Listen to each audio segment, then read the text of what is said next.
আমাদের এই সংসদের দুইজন সংসদ সদস্য তারা এখনো পর্যন্ত শপথ গ্রহণ করতে পারেন নাই, কারণ তারা এখনো পর্যন্ত কোর্টে এই খেলাপি ঋণের ইস্যুর মধ্যে তারা আটকে আছেন। জিনিসপত্রের দাম বাড়ানোর যে মেকানিজম সেটা শুরু করেই বাজেট ঘোষণায় বসেছে মাননীয় স্পিকার। আজকে আমরা 2026 এবং 27 অর্থ বছরের বাজেট নিয়ে পর্যালোচনার জন্য এখানে বসেছি। ঠিক সেই সময়টাতে আমাদের অর্থনীতির বর্তমানে কি হালত সেটা আমাদের একটু দেখে আসা প্রয়োজন। আমরা যদি বিগত দিনে আওয়ামী লীগের সময়কালটা আমরা খেয়াল করে দেখি, একটা শ্বেতপত্র প্রকাশিত হয়েছে। সেই শ্বেতপত্র বলছে যে বাংলাদেশ থেকে আওয়ামী লীগের সময়কালে $240 বিলিয়ন, যেটা টাকার অঙ্কে প্রায় 30 লক্ষ টাকা বাংলাদেশ থেকে সেটাকে পাচার করা হয়েছে। এত বিশাল 30 লাখ কোটি টাকা এটা বাংলাদেশ থেকে পাচার করা হয়েছে। এত বিশাল একটা অঙ্ক বাংলাদেশ থেকে পাচার হয়ে গেছে। দেশের অর্থনীতিটা এখন একটা ঝুপড়ির মতো আছে, যে ঝুপড়িতে আসলে টাকা পয়সা নাই, একটা খালি একটা জায়গার মধ্যে আমরা আছি। এটা আরও সত্য হয় সেই সময়টাতে যখন আমরা দেখি যে বাংলাদেশের আসলে ঋণের পরিমাণটা কত।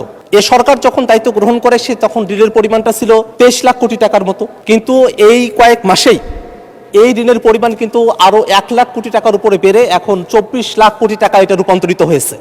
অর্থাৎ সরকার ক্ষমতা গ্রহণ করার পরেই মাঝখানের এই 4 মাস সময়কালে আরও 1 লক্ষ কোটি টাকা ঋণের জালে দেশকে কিন্তু বেঁধে ফেলা হয়েছে মাননীয় স্পিকার। আমরা যদি খেলাপি ঋণের দিকে তাকাই, আমাদের লাখ লাখ টাকা এটা খেলাপি ঋণের মধ্যে আছে।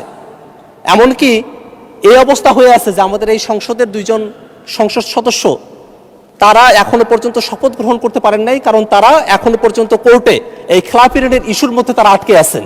এখনো পর্যন্ত সরকারি দলের তরফ থেকে কিন্তু সে ব্যাপারে কোনো ব্যাখ্যা বিশ্লেষণ এখনো পর্যন্ত আনা হয় নাই। অর্থাৎ এই খেলাপি ঋণের যে বিষয়টা সেটা আমাদের অর্থনীতিকে একেবারে পঙ্গু অবস্থায় নিয়ে গেছে। এমন একটা অবস্থায় আমরা এসে আমাদের এই বাজেটটা ঘোষণা করছি, যে সময়টাতে আমরা বলছি যে এই বাজেটটা ঘোষণা হওয়ার পরে জিনিসপত্রের দাম বাড়ে নাই, যেটা সরকারি দলের দাবি। কিন্তু বাস্তবতা হলো এই বাজেটটা ঘোষণা করার আগেই সরকার তার এই 3 মাসের সময়কালের মধ্যেই 2 দফায় তারা বিদ্যুৎ এবং জ্বালানির দাম তারা বৃদ্ধি করেছেন।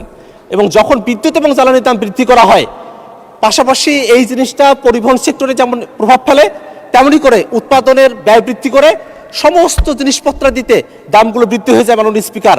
অর্থাৎ সরকার শুধু বাজেট ঘোষণা করার পরে জিনিসের দাম বেড়েছে ব্যাপারটা এমন নয়, সরকার ক্ষমতা গ্রহণ করার পরেই বাজেট ঘোষণার আগে থেকেই জিনিসপত্রের দাম বাড়ানোর যে মেকানিজম সেটা শুরু করেই বাজেট ঘোষণায় বসেছে মাননীয় স্পিকার।